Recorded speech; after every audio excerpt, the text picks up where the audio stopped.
વડોદરાના ડભોઈ તાલુકાના સુલતાનપુરા પારીખા માઇનોર કેનાલમાં મોટું ગાબડું પડતા પાણીનો મોટા પાયે વેડફાટ થઈ રહ્યો છે। કેનાલનું પાણી ખેતરો સુધી પહોંચવાને બદલે સીધું તળાવમાં વહી રહ્યું છે, જેના કારણે પારીખા, મંડાળા, કરબાલા અને સુલતાનપુરા ગામના ખેડૂતો મુશ્કેલીમાં મુકાયા છે। હાલમાં મકાઈ, તુવેર, દિવેલા અને કપાસ જેવા પાક તૈયાર છે અને તેને પાણીની તાતી જરૂરિયાત છે, પરંતુ કેનાલ તૂટેલી હોવાથી 2000 એકર જમીનમાં ઉભો પાક નષ્ટ થવાની ભીતિ સેવાઈ રહી છે। ખેડૂતોનો આક્ષેપ છે કે છેલ્લા 2 માસથી નર્મદા નિગમના અધિકારીઓને વારંવાર રજૂઆત કરવા છતાં તંત્ર દ્વારા સમારકામ બાબતે આળસ દાખવવામાં આવી રહી છે।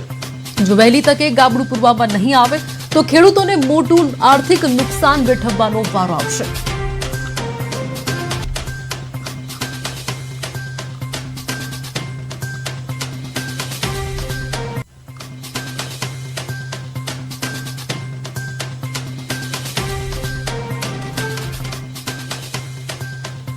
तो ये गाबड़ू रिपेर थाय तो अमने 4 गाम में आगळ पाणी मळे एवुं छे।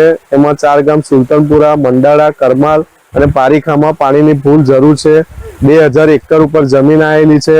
बधाना पाक सुकाय छे। एमां मकाई, कपास, तुवेर बधा पाक उभा छे। एनी अंदर वारंवार साहेबने रजूआत करवा छतां पण पाणी मळेल नथी। ए साहेबने रजूआत करी अमे के भाई सुंदरपरा माइनर तूटी जाय छे, ए रिपेर करवानुं छे। हवे एमां पाणी आवे छे, आगळ तूटी जाय छे, आगळ पाणी आवे छे करमाल, मंडाळा, सुलतानपुरा, पारीखा 2000 एकड़ जमीन जे